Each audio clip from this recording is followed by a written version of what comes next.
जय भारत दोस्तों, ज्ञान स्काई क्लासेस के आज के इस वीडियो में आपका स्वागत है। दोस्तों, अगर आप 2025 के बोर्ड एग्जामिनेशन देने वाले हैं, आप 2025 में बिहार बोर्ड के एग्जामिनेशन देने वाले हैं, तो आपके लिए यह टॉपिक बहुत ही ज़्यादा क्या है, इंपॉर्टेंट है। सामाजिक विज्ञान जो हमारा सब्जेक्ट है, उसकी जो हमारी बुक है, हमारी अर्थव्यवस्था, उसका सेकेंड चैप्टर राज्य एवं राष्ट्र की आय को लेकर के हम आए हुए हैं।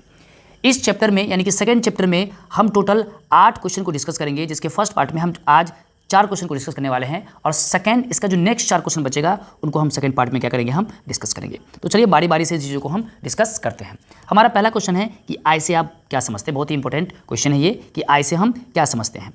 जब कोई व्यक्ति किसी प्रकार का शारीरिक या मानसिक काम करता है और उस काम के बदले में व्यक्ति को जब पारिश्रमिक यानी कि रुपया या वस्तु मिलता है तो उसे उस व्यक्ति की आय कहते हैं। यानी कि जब भी कोई भी व्यक्ति किसी भी प्रकार का शारीरिक या मानसिक काम करता है, आपने देखा होगा कि जैसे ये कोई आदमी है, ये आदमी क्या कर रहा है, यहाँ पे बहुत ही ज़्यादा क्या कर रहा है, हार्ड वर्क कर रहा है। तो ये क्या कौन सी काम कर रही है, शारीरिक काम कर रहा है। उसी तरह से यहाँ पे आप देख सकते हैं, तो ये जो लेडीज़ है ये कौन सी काम कर रही है, ये स्मार्ट वर्क काम कर रहा है। तो कोई भी आदमी जब काम करता है, कोई भी आदमी जब क्या करता है, शारीरिक या मानसिक रूप से काम करता है, तो उस काम के बदले में उस व्यक्ति को क्या मिलता है, रुपया या वस्तु मिलता है। पहले के ज़माने में रुपया जब करेंसी नहीं थी तो वस्तु दिया जाता था, लेकिन अब काम के बदले में आपको सैलरी मिलती है, या तो मंथली मिलती है या फिर रोज के हिसाब से आपको मिलती है। तो इसे ही हम क्या बोलते हैं, आय बोलते हैं। आप डॉक्टर्स हैं तो डॉक्टर्स भी क्या करता है, पैसा कमाता है। अगर आप टीचर हैं, आप एक इंजीनियर हैं, आप एक बिजनेसमैन हैं, आप एक कारपेंटर हैं, आप किसी भी व्यवसाय से जुड़े हुए हैं, डजंट मैटर, आप कोई ना कोई सभी जो है वो किसके लिए काम करते हैं, अपने इनकम के लिए क्या करते हैं, काम करते हैं।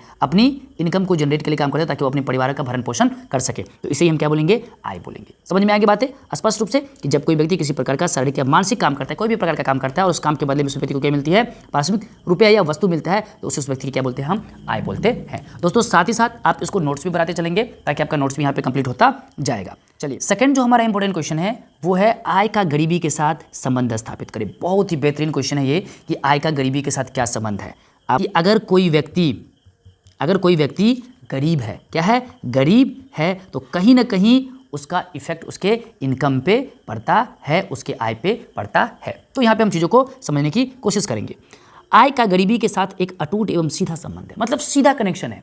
सीधा कनेक्शन क्या है कि अगर आपकी इनकम बढ़ेगी तो आपकी गरीबी घटेगी। अमीरी बढ़ेगी, गरीबी घटेगी। और आपका इनकम अगर घट रहा है, क्या कर रहा है, घट रहा है, तो गरीबी आपकी क्या करेगी, बढ़ेगी। तो एक सीधा संबंध है।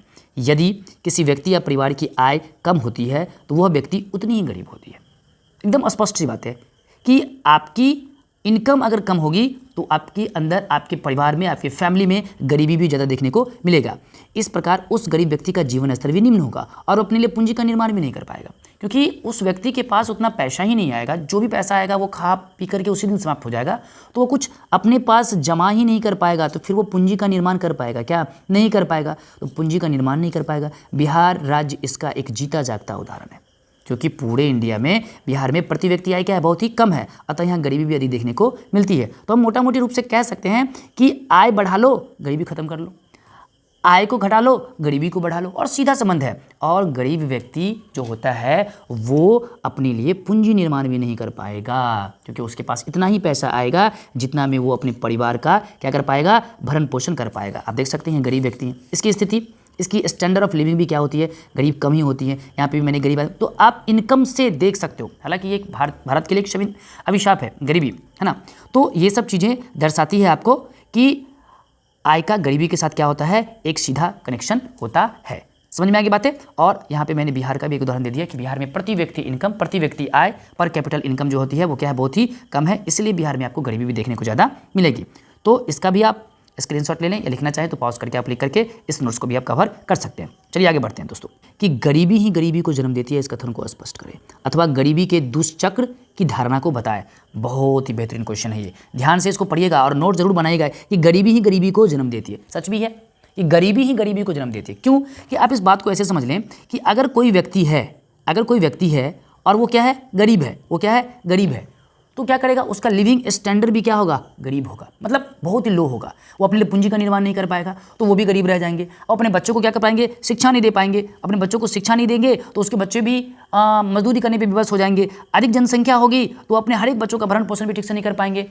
तो इस तरह से गरीबी और बढ़ता ही चला जाएगा। गरीबी क्या होता जाएगा? बढ़ता ही चला जाएगा। तो गरीबी ही गरीबी को क्या देती है? जन्म देती है। यहाँ पे आप इस आंसर को देख लीजिए, क्या है आंसर हमारा कि गरीबी ही गरीबी को जन्म देती है। इस कथन को प्रसिद्ध अर्थशास्त्री रैगनर नर्क्स एक साइंटिस्ट थे, एक वैज्ञानिक थे, अर्थशास्त्री थे, उन्होंने इसको कहा था कि गरीबी के दुष्चक्र के रूप में उन्होंने व्यक्त किया, यानी कि अर्थशास्त्री रैगनर नर्क्स ने गरीबी के दुष्चक्र के रूप में व्यक्त किया है। इसके अनुसार गरीब लोग इसलिए गरीब हैं क्योंकि उनमें गरीबी है। उनमें क्या है? गरीबी। उनकी स्थिति कैसी है? गरीबी है। गरीबी के कारण उनकी आय बहुत ही कम होती है, जिसके कारण वे अपनी न्यूनतम आवश्यकताओं को भी पूरा नहीं कर पाते। न्यूनतम आवश्यकताएं भोजन, कपड़ा, मकान वगैरह होता है, तो मकान की तो बात ही छोड़ दो, भोजन वो तीनों टाइम का नहीं जुटा पाते, ना तो अपने लिए ना तो अपने फैमिली के लिए। शिक्षा की स्तर बहुत ही कमज़ोर होती है। स्वास्थ्य का स्तर भी क्या होता है? बहुत ही ज़्यादा क्या होता है? कमज़ोर होता है। आप देख सकते हैं इन बच्चों को, आप देखने से लग जाएगा कि सारे बच्चे कैसे हैं, कुपोषित बच्चे हैं। इसका पेट निकला हुआ है, यहाँ आप देख सकते हैं, कुपोषित है। किसी भी बच्चों के शरीर में आपको कपड़ा नहीं दिखाई देगा। कहने का मतलब जो न्यूनतम आवश्यकताएं हैं वो भी हम पूरा, मतलब अगर वो व्यक्ति गरीब पूरा नहीं कर पाता। गरीब लोग अशिक्षा एवं अज्ञानता के कारण अधिक बच्चा पैदा कर लेते हैं। अज्ञानता के कारण क्या कर लेते हैं? अधिक बच्चे, 1 2 3 4 5, आप यहाँ पे टोटल 5 बच्चों को देख रहे हैं, 5 बच्चे पैदा कर लिए हैं और ऊपर से गरीबी है। कहाँ से इसकी स्थिति ठीक होगी? होने का कोई चांसेस ही नहीं है यहाँ पे। तो यहाँ पे क्या हो गया कि वो क्या कर लेते हैं कि गरीबी लोग अशिक्षा एवं अज्ञानता के कारण अधिक बच्चा पैदा कर लेते हैं, फलतः उनकी आने वाली पीढ़ी और अधिक गरीब होती चली जाती है और इस प्रकार गरीबी का यह कुचक्र चलता रहता है। मतलब एक बार आप इसमें फंस गए तो ये हमेशा क्या करते रहता है? चलता ही रहता है। इससे निकलना बहुत ही क्या है? मुश्किल भरा काम है। इसीलिए इसको क्या कहा जाता है? गरीबी की दुष्चक्र, यानी कि एक ऐसा चक्र है, एक ऐसा बुरा परिणाम है, एक ऐसा बुरी पहिया है जिसमें एक बार आप फंस गए तो बहुत मुश्किल होता है उस पहिया से बाहर निकलना। ठीक है, तो वही बोल रहा है। और इस प्रकार गरीबी का यह कुचक्र चलता रहता है। तो इस प्रकार हम कह सकते हैं कि गरीबी ही गरीबी को जन्म देती है। तो ये भी क्वेश्चन बहुत ही ज़्यादा इंपॉर्टेंट है। बहुत आसानी से आप इसको समझ सकते हैं कि गरीबी के रहने के लिए मकान उसके पास नहीं होते हैं, उनके पास घर नहीं होता है। एक बार अगर वो गरीब हो गया तो बड़ी मुश्किल हो जाती है। ठीक है ना? हाँ, अगर पढ़े लिखे लोग अगर किसी वजह से विषम परिस्थिति की वजह से अगर वो गरीब हो जाते हैं तो वो पढ़े लिखे हैं, उनको पता है कि इन गरीबी से कैसे उबरना है। लेकिन जनरली जो सच में गरीब होते हैं, जो सच में जिसकी स्थिति गरीबी वाली होती है, वो उसमें फैलता ही चला जाता है। और आप भारत के बहुत सारे ऐसे रूरल एरियाज़ हैं जिसमें ये स्थिति आपको देखने को बिल्कुल मिलेगी और वो निकलना भी नहीं चाहते हैं इनसे। बहुत बार कोशिश भी करते हैं तो नहीं निकल पाते हैं। तो इस तरह से हम कह सकते हैं कि गरीबी ही गरीबी को क्या देती है? जन्म देती है। ठीक है, चलिए अगला हमारा क्वेश्चन दोस्तों है कि सकल घरेलू उत्पाद क्या है?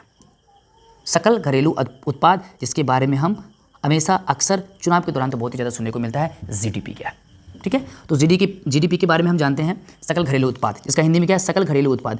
जब किसी देश के अंदर एक वर्ष में वस्तुओं और सेवाओं की जो कुल मात्रा उत्पादित की जाती है, यानी कि पूरे देश में, चाहे वो राज्य की हो चाहे वो देश के अंदर की हो, जितनी भी वस्तुएं और सेवाओं का उत्पादन किया जाता है, क्या किया जाता है? उत्पादन किया जाता है। चाहे वो किसी भी सेक्टर से हो, वो आपको हेल्थ के सेक्टर से हो या फिर सर्विस के सेक्टर में और भी सेक्टर आ गए, ट्रांसपोर्टेशन हो गया, एविएशन हो गया, रेलवेज हो गए, प्राइवेट कंपनियां हो गई, जितनी भी सारी कंपनियां हैं, जितनी भी कामें हैं सेवा के क्षेत्र में, चाहे वो स्वास्थ्य हो, शिक्षा हो, जो भी क्षेत्र है, उन सब से उन सेवाओं की जो कुल मात्रा उत्पादित की जाती है उसे ही सकल या घरेलू उत्पाद कहा जाता है। यानी कि शॉर्ट फॉर्म इसको क्या बोलते हैं दोस्तों?